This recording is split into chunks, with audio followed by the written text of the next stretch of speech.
So I just want to welcome everybody to the third annual BNA Day. The group that put this day together, making it a full, 4 hours, has done a phenomenal job. I want to thank you for that. And I've got a couple of my youngsters here, as far as my younger nurses, who have been wonderful to put together two presentations, one on sudden central neural hearing loss and the other one on central retinal arterial occlusion. The first presenter today is going to be Jennifer Woodcock. She's going to be talking about the hearing loss, and then the second presenter today will be Jason Masker. So of course, just first housekeeping stuff. The presenters for this webinar, titled Hyperbaric Oxygen Therapy, have no financial disclosures, although we do have a tip jar out, but there's not anything in it. Will be a potential conflict of interest, so we should be good to go with that.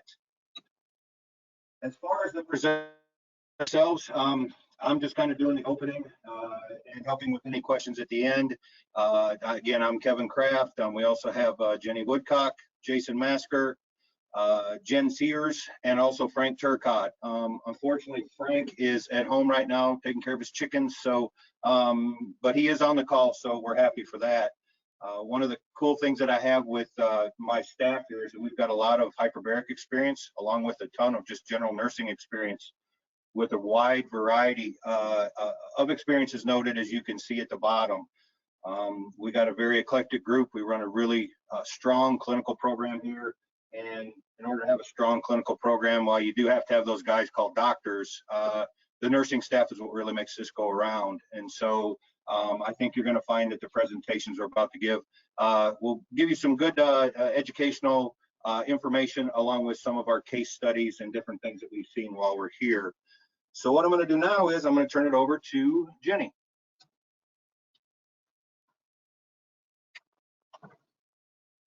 All right, so the way we're going to set this up is we're going to divide it up into two parts. First is going to be the sudden sensorineural hearing loss presentation by myself, Jenny, and then the second one's going to be central retinal artery occlusion, both of them in relation to hyperbarics, obviously, by Jason.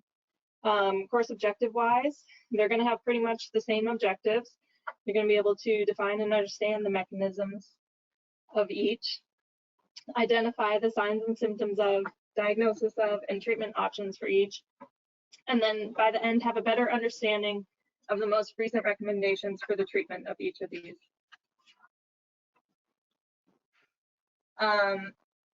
Just some basics. In order to receive your 1 CEU for this course, you'll attend our 1-hour webinar, as well as complete and submit a course evaluation sheet online. So we're going to start with sudden sensorineural hearing loss. Starting with going over just the basics, the anatomy of the ear as it pertains to the transmission of sound, especially the inner ear. The ear is divided into 3 sections: the outer, middle, and inner ear. Outer ear has the ear canal, middle ear has the eardrum, incus, malleus, and stapes, and the inner ear is composed of the semicircular canals, the cochlea, eustachian tube, and the vestibular, facial, and auditory nerves. Looking at the snail-like cochlea, it's comprised of 3 fluid-filled chambers that spiral around the bony core. And that bony core contains a central channel called the cochlear duct. Inside of the cochlear duct is the main hearing organ called the organ of Corti. There are hair cells inside the organ of Corti that detect sound waves and transmit the information through the cochlear nerve. Now, important to note, the cochlea as a whole is dependent on adequate oxygen levels in the blood, but because of the protected location of the cochlea and the temporal bone, blood supply is limited.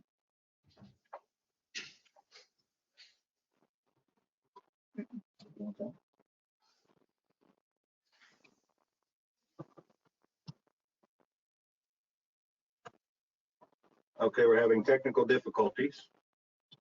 There we go. All right, so what is sudden sensorineural hearing loss? And yes, I practiced saying that about 1,000 times.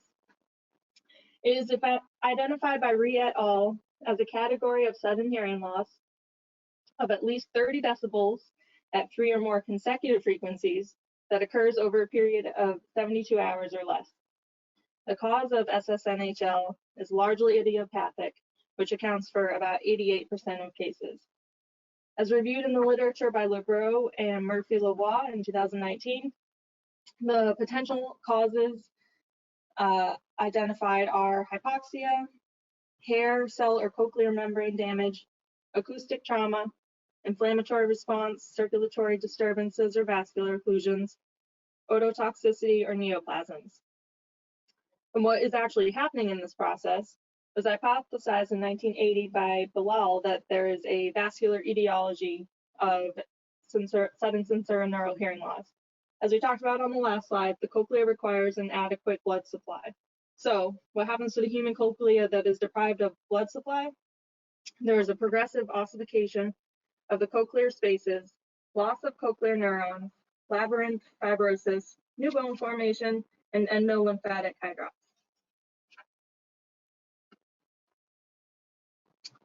Who's at risk to develop sudden sensorineural hearing loss?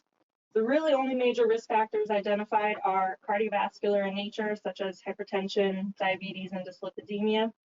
Otherwise, the mean age in a study of about 2,400 patients was 45.4 years old, and about 55% of them were female, and the others obviously male. I find it ironic that more females have sudden hearing loss than males do. That's optional. Incidence-wise, there are about 5 to 20 cases per 100,000 people, but this is thought to be underreported.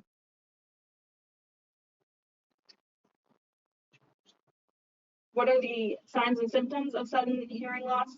Usually there's an abrupt onset of hearing loss that happens upon awakening and typically only affects one ear. As we discussed prior, the hearing losses of at least 30 decibels over at least 3 consecutive frequencies within a 3-day period. Individuals may also experience tinnitus, oral fullness, dizziness, vertigo, and pain in the affected ear.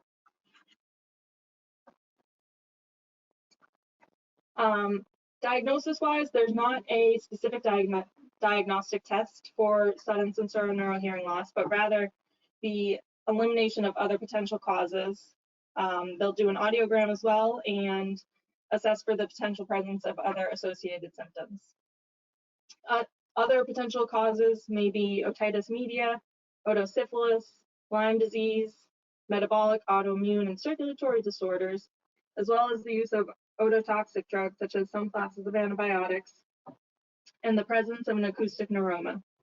Acoustic neuroma actually accounts for about 15% of sudden hearing loss patients and can be identified with an MRI, which sometimes you'll see your patients have gotten before they come to you.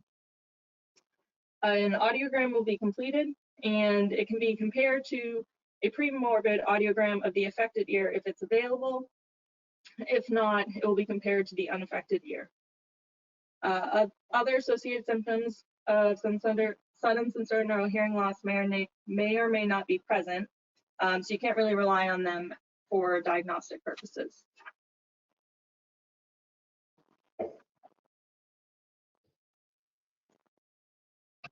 Kevin broke it again, hold on.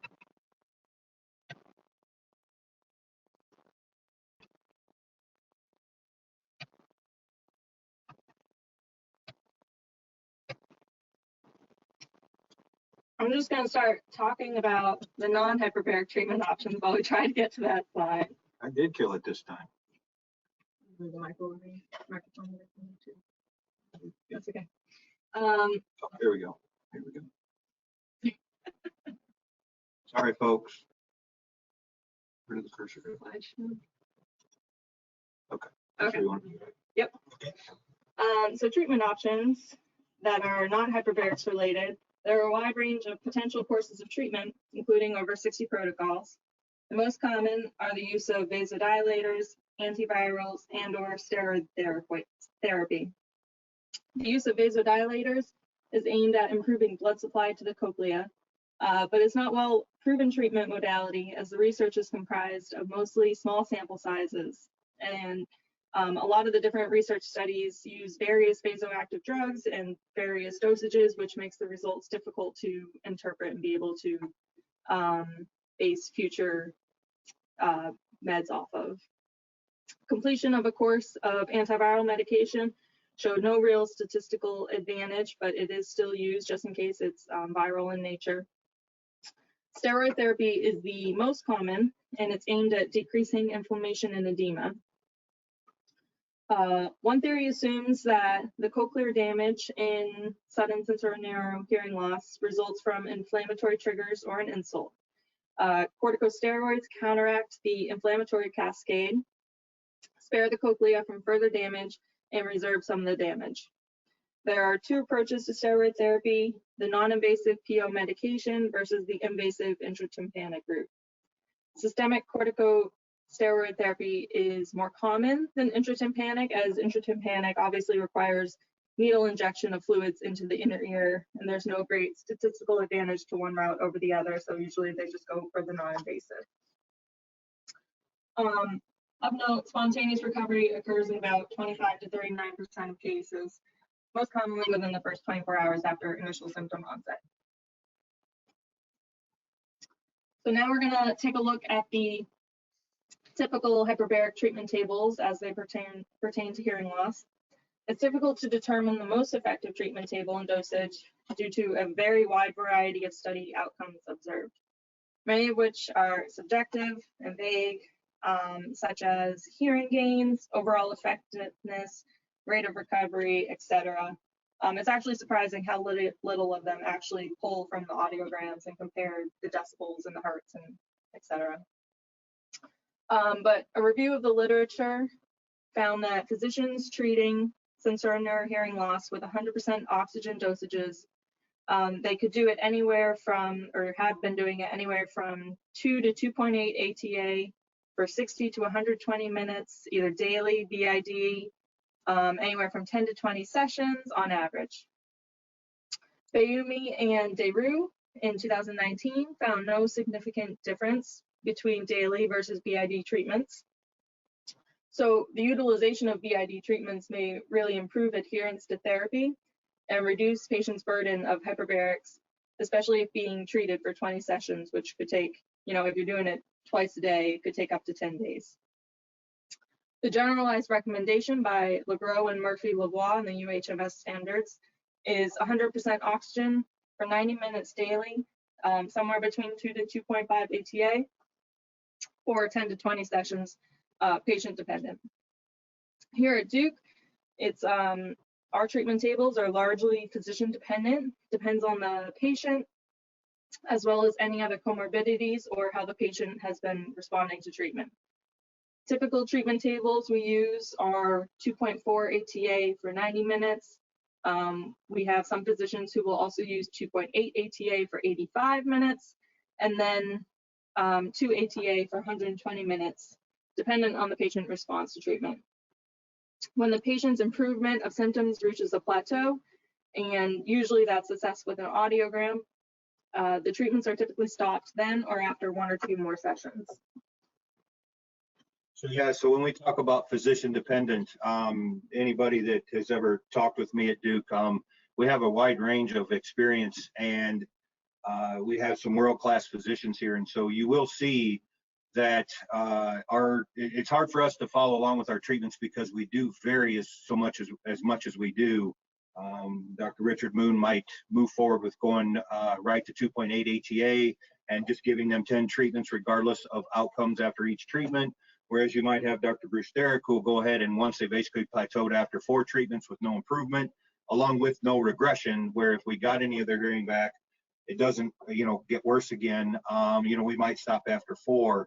I think that's one of the, at least in my minimal experience in hyperbarics, that's one of the hardest things with this particular diagnosis is the fact that when you don't have more of a common treatment table that everybody follows, it's difficult to figure out what is best for the patient. We also run into the issues that even with Blue Cross Blue Shield for sudden sensorineural hearing loss, you can treat them up to, at least in North Carolina, you can treat them up to 3 months out from when they lost their hearing. We have found that basically anybody past probably 3 or 4 days, the likelihood of, since they lost their hearing, the likelihood that they're going to regain their hearing is somewhere between slim and none. So I still think, and Jason, when he talks about the the central retinal artery occlusion. I think these are all so time dependent that you get them treated as quickly as possible.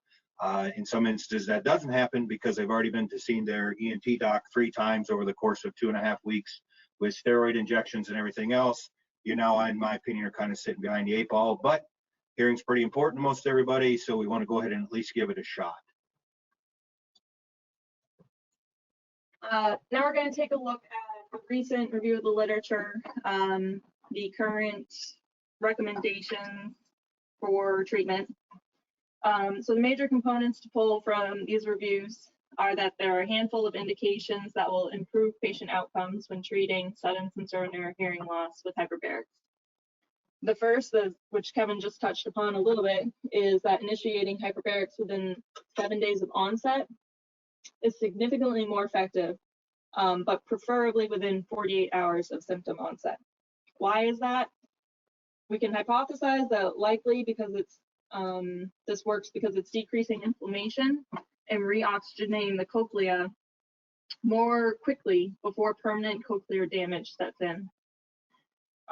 They also talked about and discovered that hearing loss patients aged 50 years old and younger have been shown to have better hyperbaric outcomes, and that's probably due to better vascularity at baseline to be able to reoxygenate the cochlea.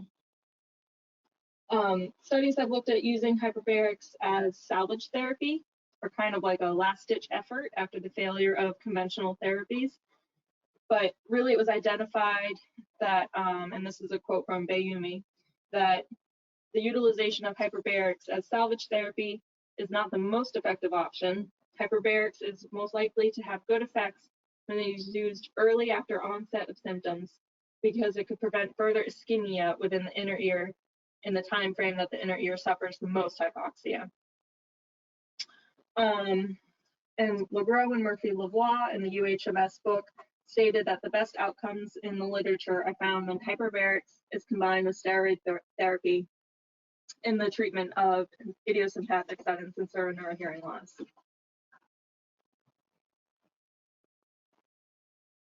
So we're going to take a look at some of the case studies from our facility at Duke in Durham. From 2017 to 2019, Duke only had 7 cases of sudden sensorineural hearing loss. Again, it's kind of a pretty low number, but that's either due to underreporting or the lack of referral to hyperbarics by physicians just because of a lack of knowledge. The average age that we found here with those 7 cases was 59.4 years old. So it's about 10 off from the mean from the review of the literature of the 2,000 patients. It's about split 50-50 on gender, and given on average, the patients who were treated, they got about 4 sessions of hyperbarics each. They also were about even split on right versus left ear being affected. In 2019 specifically, we had only 4 cases, had a mean age of 65.3 years old, and half and half on gender. Only 2 of the patients were treated. The other 2 were not, one because of lack of insurance approval, and the other, we recommended hyperbarics, but they did not follow through with treatment. All right, so we're going to look at 2 case studies. The first case study we're going to take a look at is a 75-year-old female who awoke one morning with a sensation of fullness and hearing loss in her left ear, dizziness, and vertigo. She was reporting hearing pops with her certain head movements, such as chewing and flossing. Her past medical history included Sjogren's syndrome, dizziness, diverticulitis, hypertension, and hyperlipidemia. Her audiogram showed a left-sided, high-frequency hearing loss of about 30 decibels. Her low frequency was unchanged. She was quick to report to her physician and have it assessed, and she began treatment of PO steroids for 6 days after that. And then after the PO steroids were complete, she then had 3 courses of injections of intratympanic steroids without much improvement. 2.5 months after her symptom onset, she found Duke and consulted with us here for hyperbarics. She was prescribed 4 to 5 treatments with a dosage of 2 ATA for 2 hours. She stated a slow improvement after dive number 3 and was extended to a treatment plan of 6 dives. After dive number 5, she stated improved left-sided hearing from 30 to 50%, and then completed dive 6 with subjective hearing improvement. Post-treatment audiogram did not display any changes in threshold potentials at all, yet the patient still endorsed subjective improvement, and thus physician dependent. Again, the patient returned 2 weeks later for an additional 5 to 10 treatments. And at that point, she was over 3 months out. The patient completed 12 total treatments to a plateau of just subjective improvement. She said that her symptoms of bone sensitivity with chewing and flossing was improved, and the physicians recommended she get hearing aids from here on out. So she did not have great objective positive outcomes. She did have some subjective ones, so that's wonderful. But what are some of the possible contributing factors to poor objective outcomes? Probably her age of 75, which is again over that 50 threshold that we were talking about before. Delay of treatment, 2.5 months is quite a long time. The cochlea was probably already had its permanent damage. As well as in her past medical history, she had cardiovascular impacts of hypertension and hyperlipidemia, which probably contributed quite a bit to her ability to revascularize. The second case study we're going to look at, we have a 58-year-old male. He awoke one morning with a marked reduction in hearing acuity of his left ear. He reported a subjective hearing loss of about 80 to 90% in that affected ear. He denied any other associated symptoms and past medical history other than he had a bout of sudden sensorineural hearing loss 7 years ago, which was resolved with steroids, I believe, both oral and intratympanic. His audiogram this time around showed moderate to severe hearing loss, particularly at frequencies of above 1,000 hertz. The audiogram was done at an outside facility and was not done in decibels, so we don't have that to compare it to. Day 2 after symptom onset, he was prescribed oral steroids at his ENT, where he was they also requested him to do intratympanic steroids, but he refused them there, probably because he had had the experience with the last one. Day 3 after symptom onset, he independently sought out hyperbaric, so his ENT did not refer him, he just found us. And he presented for consultation. He was prescribed 8 to 10 hyperbaric sessions of 2 ATA for 2 hours twice a day, possibly up to 20 treatments as needed. After treatment number 7, he reported only slight improvement in his symptoms. He was given 2 days off, and then he would be reevaluated. After reevaluation and subjective report of improvement, he completed 8 to 10 treatments. He stated significant improvement since onset, but minimal improvement over the last 2 treatments. Thus, he reached a plateau, and the patient was discharged, and we referred him back to his ENT, where we recommended a follow-up audiogram, to which we unfortunately did not have the access to the results because it's out of network.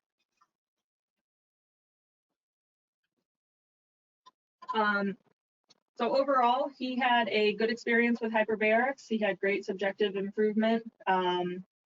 So why was his treatment more successful? Likely due to his younger age of 58 and overall good health, no history of heart disease or cardiovascular factors, and a small 3-day window between symptom onset and the beginning of treatment, as well as he was also on the orals corticosteroids.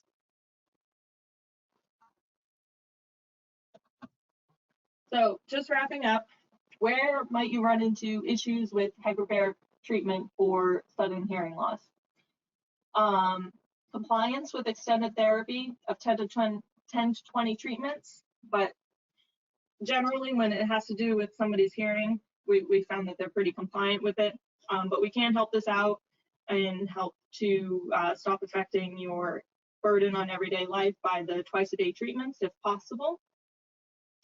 The big one is inability to equalize ears to the pressure changes. We don't want to do any further barotrauma, especially not to the good ear, and it's not ideal to perform laryngotomies or insertion of tympanostomy tubes because that could potentially further damage the eardrums. Insurance approval can be a barrier, as some insurance companies don't recognize hyperbarics as an effective treatment for sudden sensorineural hearing loss, or the patient does not fall into certain criteria or the timeline, so the insurance company refuse treatment. Delayed treatment, as we learned earlier, an overall lack of knowledge by physicians and ENTs and not consulting hyperbarics can also be a great barrier as well. So one of the things that we have found out is naturally you can't get insurance approval from Medicare, and I'm not sure if other people that have treated probably more of these than we have, of the patients with Medicare that we have treated, we have not got reimbursed for that, the treatment itself. So that's one of the things with this particular diagnosis, even though UHMS endorses it, it is difficult to get Medicare to pay for it. On the good note is the fact that Blue Cross Blue Shield, it is one of the approved indications. We have been able to get insurance authorization ahead with them and have been able to get it covered successfully. So it's one of those things that, you know, based on the state you're in and based on the insurance coverages and stuff, more successful than others. But I just wanted to put that out there in case other people have had or looking at this, wondering what our insurance coverage approvals have been. It's been a struggle. As Jenny said earlier, one of the patients that we wanted to treat, that they really were a good candidate, we couldn't get their insurance to pay for it. And unfortunately, you know, hospitals want their money. And so, you know, it's one of those things where they knew they were going to get a big bill for it, and they decided they would just wait and do, I guess, for lack of better words, more of your standard care, which is steroids, both oral and you know, in the tympanic membrane. So if anybody out there happens to have any ideas or how they work it to be able to get Medicare to pay for it, I think the entire hyperbaric community would love to know what those are. Kevin, we do have a couple of comments and questions. Okay. One from Cameron from Bozeman, Montana said, do you see a lot of patients treated with ozone therapy by naturopathic physicians in conjunction with hyperbarics? We see a lot of SSNHL patients here in small town Bozeman, Montana. Our ENTs are very good at referring right away. So no, I'm not aware what ozone therapy is, if that's what you called it. Sorry for not having better information about that. I think a lot of your alternate therapies like that are becoming bigger and bigger or more used, but that's not something that I have heard of or seen here, at least in our community. Most of what they use here would be, again, your steroid, you know, your steroids, and also if the physician, the ENT, whatever it is aware of it, referring them for hyperbaric oxygen therapy. Good question. Okay. Yeah, we'll watch for that and see if that starts to become more prevalent. Mindy asked, and I think you kind of covered this a little bit maybe after her question, but do the patients receive audiograms daily, and how often? And then maybe just mention again how you decide when they've plateaued. Okay. So yes, we definitely need to have a audiogram pre-starting hyperbarics because of the fact that the Blue Cross Blue Shield definition of SSNL, they have to have a moderate to severe hearing change or hearing loss in 2 different frequencies.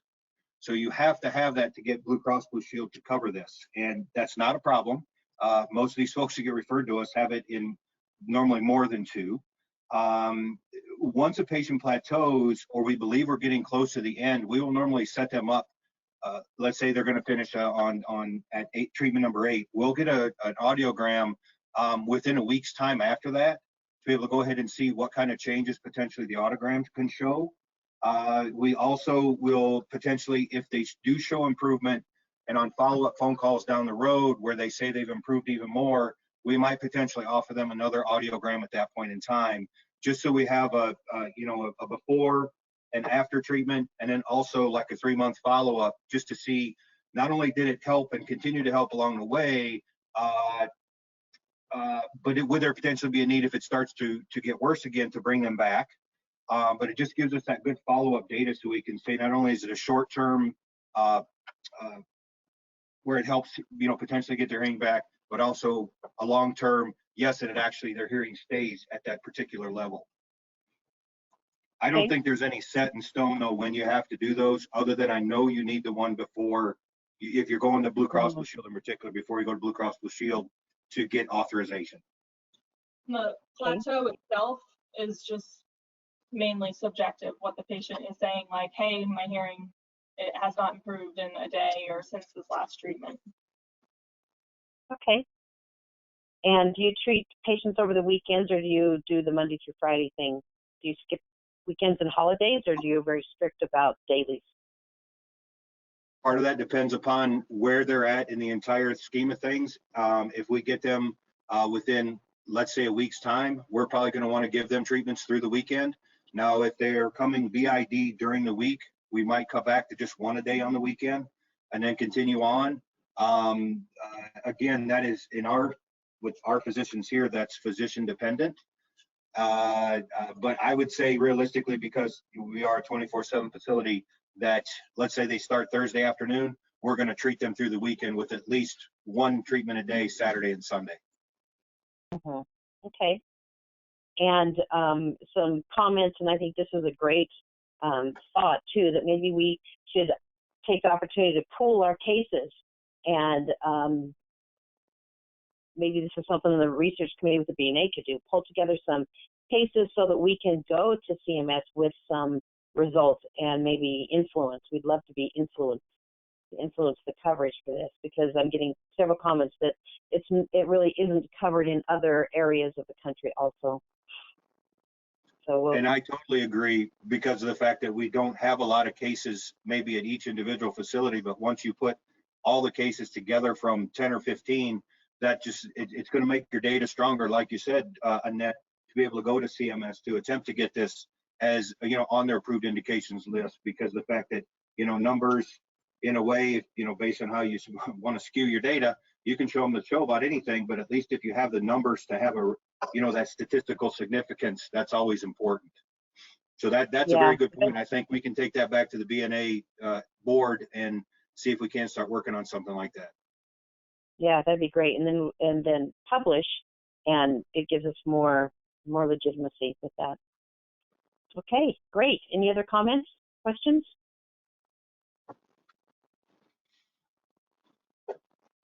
All right. So if we're ready to roll on, our next speaker is Jason Masker, and he's going to give a talk on central retinal arterial occlusion and the use of hyperbaric oxygen therapy. Hi, good afternoon, everybody. Today we're going to talk about central retinal arterial occlusions. As you can see, Samuel L. Jackson looks the exact same with googly eyes versus he usually does any other time. But enough of the fun stuff, and let's move on to business. All right, what is a central retinal artery occlusion? A CRAO is basically an uncommon emergency condition of the eye that results in a sudden painless vision loss. It will become a permanent situation if it's not treated quickly. It's got very rare. It's usually in about 9 cases in 100,000. It usually occurs in patients that are over 60 years old, and it also happens very quickly. It's normally seen in just one eye. However, it could possibly happen bilaterally.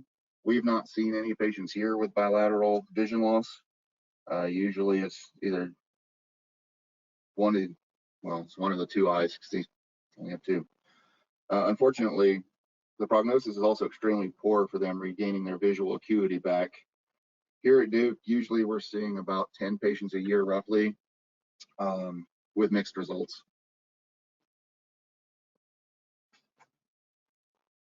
For the history, Friedrich von Graefe was a German ophthalmologist that is most widely known for introducing the iridectomy.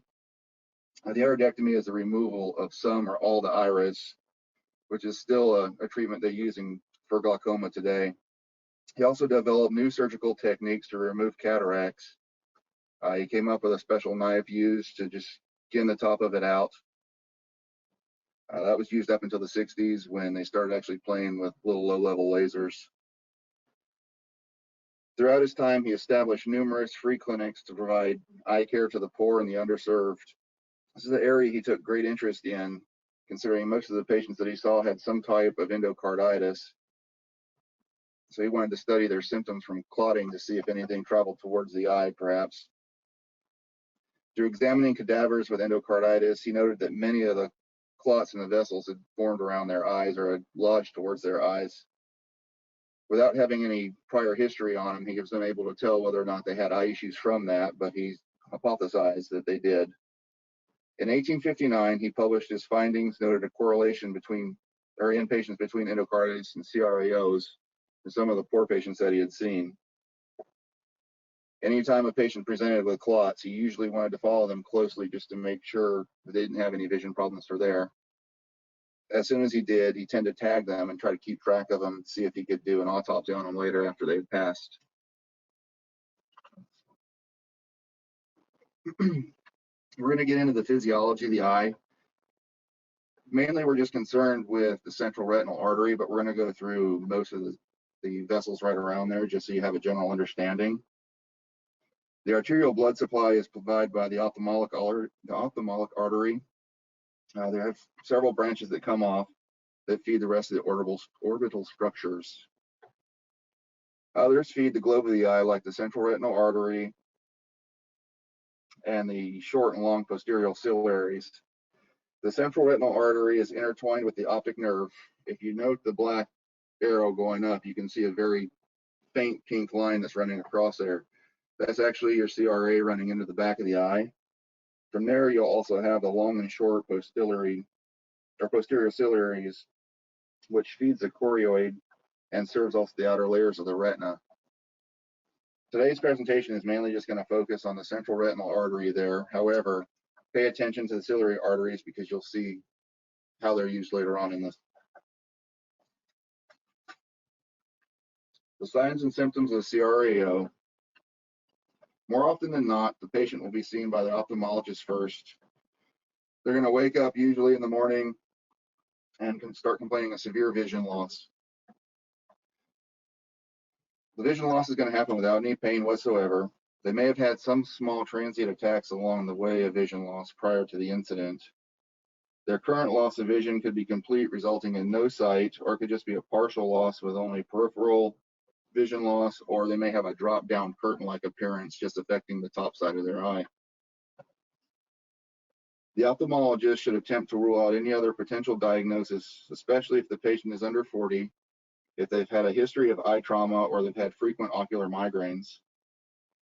One of the questions they're going to ask is if they've had floaters or flashers in their eyesight. That is usually a general characteristic of an ocular migraine. Thanks, Kevin. And it's an automatic rule out for a CRAO. If a presumptive CRAO diagnosis is then identified, the patient should then be sent immediately to the ER. However, as we've seen, this is where usually one of the largest delays to treatment occur. The vast majority of our patients do not present directly to the ER until sometime later, whether it's they're waiting on something from the ophthalmologist, or they're waiting on a ride, or they just refuse to go altogether to start off with. Next, we're going to look at some common methods for confirming a CRAO diagnosis. Once the patient gets to the ER, they should have a stroke code called. The patient will then have a series of tests to rule out a full stroke in the brain itself. They'll have a CT or an MRI of the brain. They'll also have a series of labs drawn to include a CBC in order to detect for platelet disorders or any other infectious causes of the eye issue. They may draw a coag panel to check their PT or PTTs. And they also do an EKG for check for AFib. They have a potential for throwing clots. In addition to those tests, an in-house ophthalmologist or the HBO attending or fellow may do some sort of vision testing. Most of the attendings and the fellows at Duke will take the Snellen chart and use that for visual acuity testing. They'll do finger counting and also visual field testing, just because these are the easiest for our attenders to perform inside the chamber as well, so they're easy to replicate.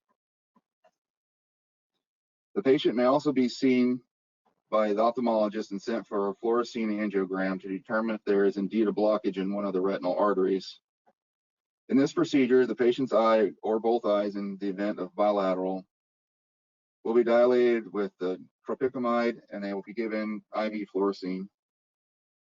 As the back of the eye is visualized using retinal tomography, the blood flow to the retina is measured.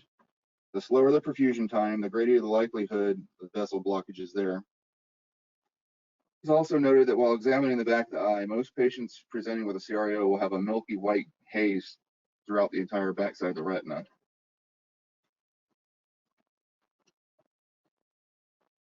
The criteria for choosing hyperbaric therapy, you want to look at the best possible outcome for the patient.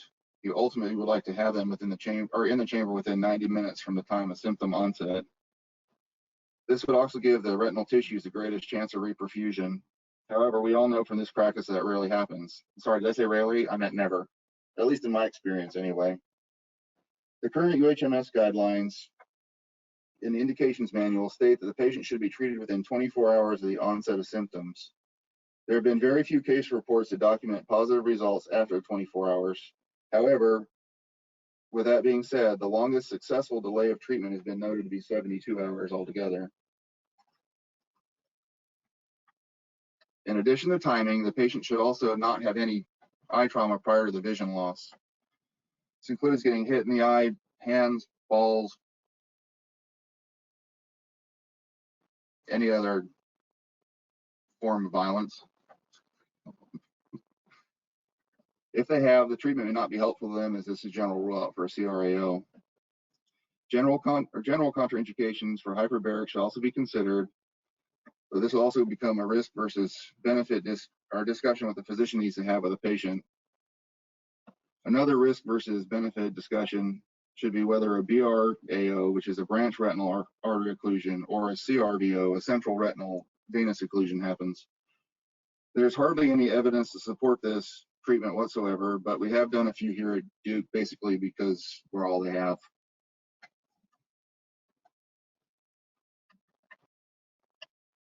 How does HBO help?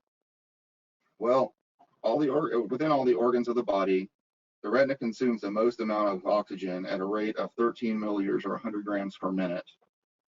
As we've seen in the physiology slide, there are numerous vessels feeding the back of the eye, most importantly to the retina. When the central artery itself is blocked, the retina will still be able to absorb about 60% of its oxygen demand from the cortical blood flow that's supplied from the short and long ciliary arteries.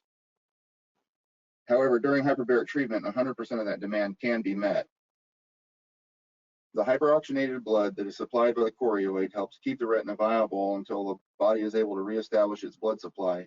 This usually happens within 72 hours from initial insult. For this to happen naturally, however, the partial pressure of oxygen being delivered to the patient needs to be maintained even after the treatment is ended. This is why it's extremely important to have your patient on supplemental oxygen in between treatments. We'll discuss this a little later on in the presentation. There are several different variables that can affect the success of hyperbaric treatments. First off is the location of the blockage and the vascularity of the eye.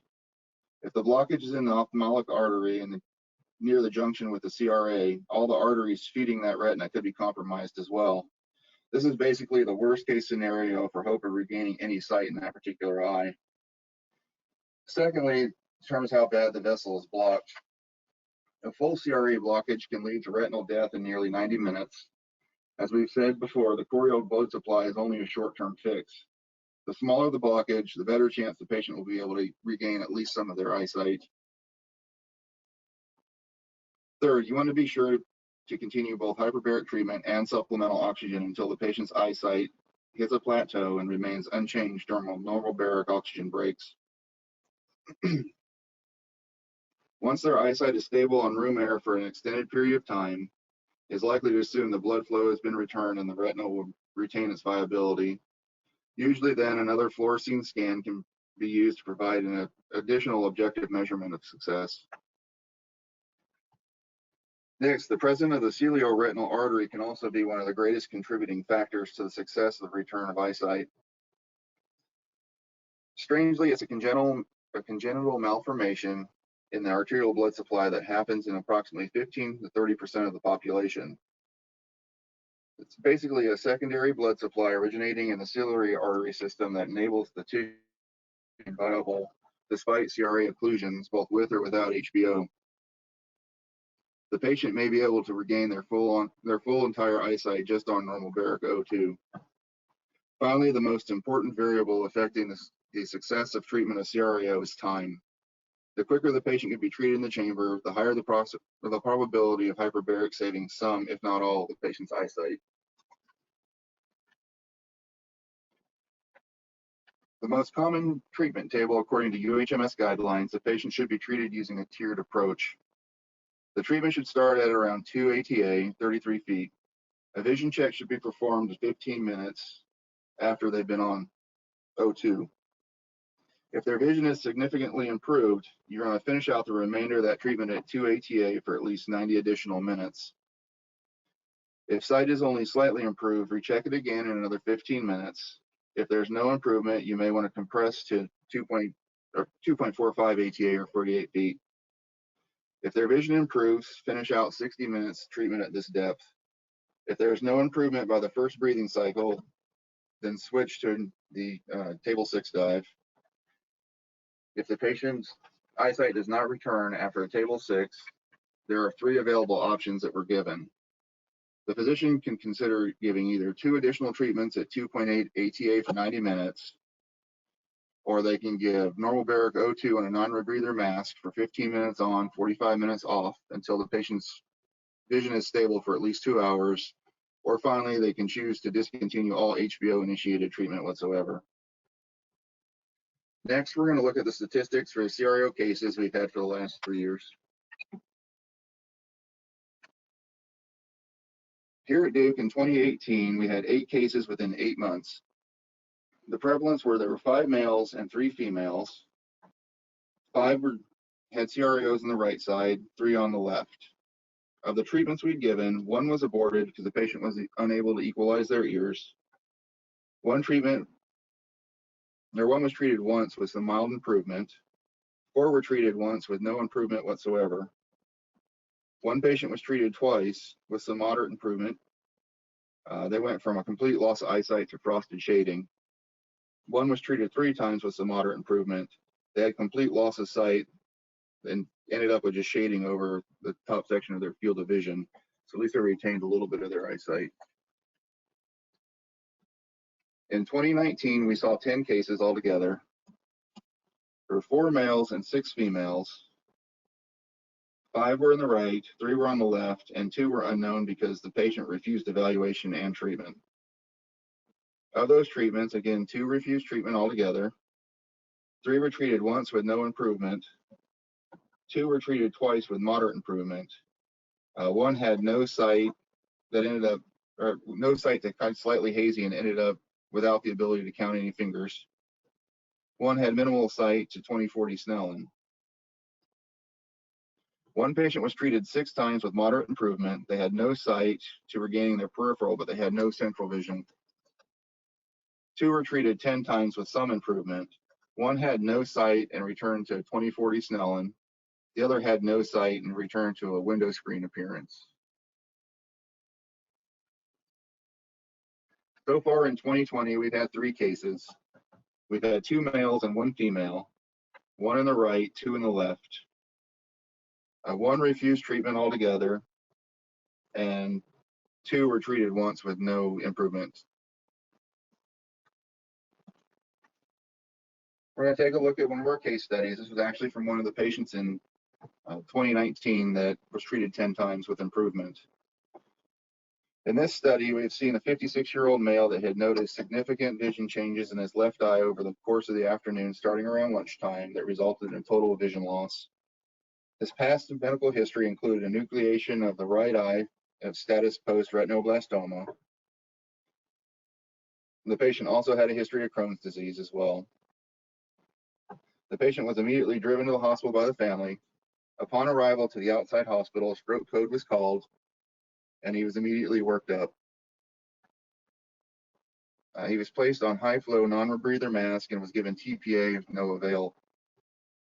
The patient had denied any acute trauma prior to vision loss. He was then transferred via lifelike ground to Duke for hyperbarics.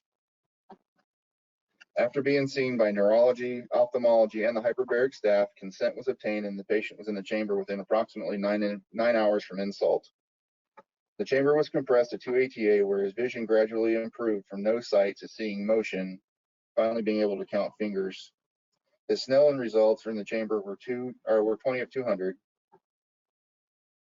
The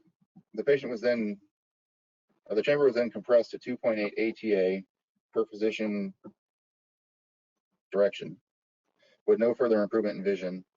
He tolerated the treatment number 1 without difficulty. Overnight, the patient was placed on supplemental O2, 15 minutes on, 45 off. The O2 was stopped in the morning on arrival to the clinic, and the patient had no deterioration within 20 minutes. He was sitting there waiting for the treatment to start. He was then treated at 2.8 APA for 85 minutes with some slight improvement in his eyesight. Treatments 3 through 10 were completed at 2 ATA for 120 minutes, twice a day. He continued to have gradual improvement, with finally his vision plateaued at 20/40 via the Snellen chart, and was comfortably happy with the results. The biggest factor we saw here is actually the length of time from when the insult happened to treatment time. He got in within 9 hours. This is best case scenario from a lot of them that we've seen.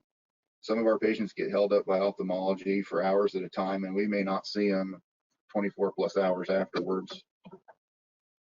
I wish they all could be this easy and we could just treat them and they get some of their sight back, but unfortunately it's still kind of an early field for us, and we don't have a ton of patients to come in with them at this time.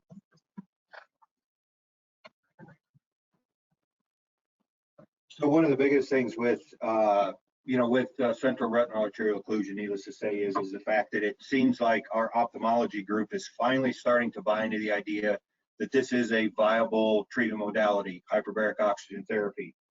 The hardest issue that we have is having them understand that it is a time-sensitive treatment, that the sooner we get them here and start treating them, the better chance we have at some improvement. It's been a struggle because we have the ophthalmologists who are right directly in the chart that it's a central retinal arterial occlusion, but they don't think hyperbarics could help. That's not really what we're looking for. We're not asking them to determine if they think hyperbarics is going to help. Just refer them and we'll figure that out. This gentleman here was also an interesting case in the fact that he had lost his other eye at a very young age due to some type of cancer. And he had also had some underlying radiation to his head. I'm not exactly sure the location, other than I think it was in the eye socket where the eye had been removed. Section. And so there was some concern as well of the fact that was there something that was pertaining to a radiation injury as well. So it's one of those things where, quick referrals, get them in the chamber as soon as you can. I think you're going to have a better chance at helping them.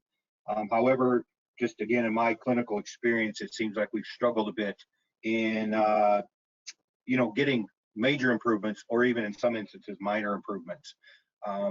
Luckily enough, the majority, if not all, the treatments that patients that we've treated, it has only been in one eye. So at least they have they have their other eye to rely on. But in this instance, with this gentleman here on the case study, his other eye was a glass eye. He did not have any other options. So just it was a very interesting case when it came through. I remember treating him, and a very nice guy. So just in kind of finishing up, here's our contact information. Anybody who's listened to me talk before knows that we would love to have you come by and see our setup. We've been here a long time, done a lot of great things here, just like a lot of other places. But if you ever have any questions, concerns, whatever it is, please give us a call. We'd be happy to answer any questions that you might have. So any questions that maybe come up about the hearing loss, or any questions about what Jason just talked about with the CRAO stuff? Carrie made a comment. Do you want to say it, Carrie, or would you like me to go ahead and just read your comment? I think that's great. Don't be scared, Carrie. Can you hear me now? I'm sorry, I haven't had my mic on at all. So. Go ahead. Tell us about what's going on in your area. So our ophthalmology group at Nebraska Medicine has been using us for, I mean, we sometimes will see 8 or 10 of them in a year or more, but they stopped using us probably in the last year because they claim that research shows it doesn't have a lasting effect. And I have not been able to get from them what that research is, but now our ED is treating these as a code stroke and having them like as a retinal stroke. And they will still, sometimes neurology will give these patients TPA, because a lot of them come from outside hospitals to us. And then they will at times refer. So we probably still see about half of them now.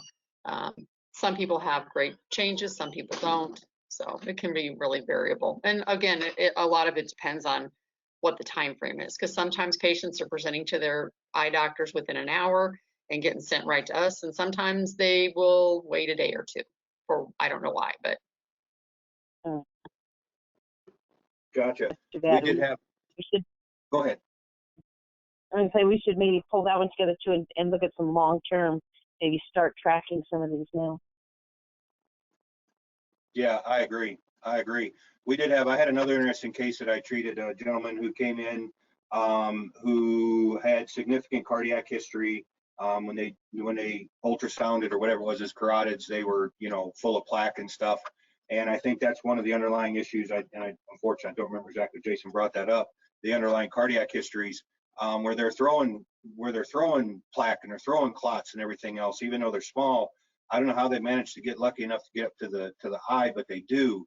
And this gentleman came in, presented with almost total vision loss in one eye. We gave him about 8 treatments during the course of the rest of the week, and he was discharged home on a Saturday about noon. And I'd be darned if we didn't get a call at 9 o'clock that night. We were also treating a Hobbit patient at that point in time, so Kevin wasn't very happy. But we got a call that night that he was back in ED because his vision had, during the course of treatments, had gotten better. To the point of where I think we treated him the last time that morning on Saturday. He was discharged home. His vision completely went bad again. That evening, he came back. We treated him again for another, I think it was 4 or 5 treatments, and did not get anything come back. Did not get his vision to return at that point in time. So, I think one of the other big underlying things with this, with the CRAO is, A, is the original clot gone, but B, are we concerned that they're going to throw another one or a piece of plaque or whatever it is? Because to me, there can be a cascade effect as well. If they've thrown one, there's probably a good chance they're throwing other ones. It's just an unfortunate thing.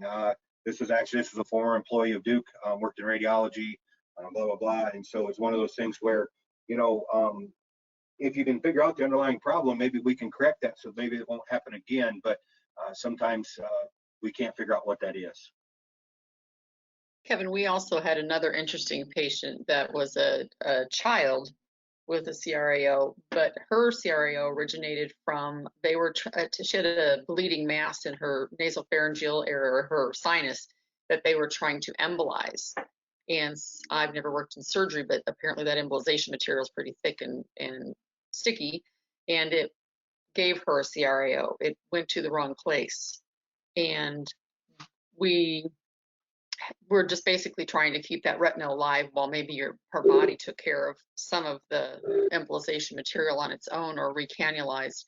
And she did maintain some of her vision, not a great amount of it, but did not lose her vision completely as she had immediately after her procedure when they were attempting to do that embolization. That's kind of sad too, but very interesting. Lucky enough, we haven't had any pediatrics come through with that yet. Oh, we did? Yeah. That's the one that couldn't. Oh, couldn't clear. How old was she? 13. So we had a 13-year-old that couldn't clear her ears, and I guess I don't remember who it was. I don't remember seeing them, but where we couldn't clear her ears, and I guess they made the decision that the risk benefit was not there to go ahead and do myringotomies on this particular patient. So, again, it's physician dependent, but it's also ultimately patient/family dependent too, if they elect to go ahead and try the treatment. Do you know on that 13-year-old what the source of her CRAO was? Did she have some kind of organic process, or was it something like ours was an 8-year-old, but that was an embolization that we knew about? It wasn't a procedure. It's out of the blue. But then she also, I don't know if they totally ruled out she wasn't a BRAO either, What's BRAO? the branch retinal artery occlusion. But yeah. So no underlying procedure, it sounds like, amongst the gurus here. I do faintly remember her, but I wasn't intimately involved in the case. So believe it or not, I don't have to touch everything that comes through the chamber just to make sure it's okay. Thank goodness for that. Who said Thank that? you. That was me, Carrie. Thank you. No, Just meaning you probably have really enough great. work already, right? Yeah, exactly. I think that's one of the cool things that we have with our community is the fact that we do have a lot of really interesting stories that, you know, that's one of those things where you just can't make this stuff up. You know, where they come in and they look to us to help. And with our clinical expertise and knowledge, you know, we're able to really provide some people a particular treatment that for the most part is harmless. It can only help them, but potentially can be sight saving, hearing saving, whatever it is, limb salvage, you know, that kind of stuff, whatever it is, life saving type stuff. So I think if we all sat down one time and just started telling stories, I think we'd have some really cool things to talk about. Awesome. Any other questions, concerns? Okay. For those of you that have hung in there this whole time, Robin will be sending you some information for evaluation, and this has been offered today as a 4-hour CEU, so we hope that you've been here the whole time and made it through with us. Thanks to everybody on the Hyperbaric Nurses Day, and congratulations on being hyperbaric nurses and being an essential piece of the puzzle to help our patients get good care. You probably saw in the letter, and you can find online, that we also have some Hyperbaric Nurses lanyards, some BNA lanyards that you can order just for the shipping costs, and we'll send those out to you. So look online for that and keep following along. And we're going to be doing some more in-servicing over the next few months, especially since the UHMS is not having their annual meeting. So we'll be sending some more information out, and hope you all have a good day and stay safe. Thank you to all the speakers, Dr. Wong, Dr. Fernandez, Deb, Mindy, and Anthony, your presentation, and the Duke presentation, Jennifer, Jason, Kevin, and whoever else helped us with that one. Thank you so much. We appreciate everybody. Have a good day. Thank you. Thank you very much. Y'all have a great day and a great rest of the weekend. Be safe.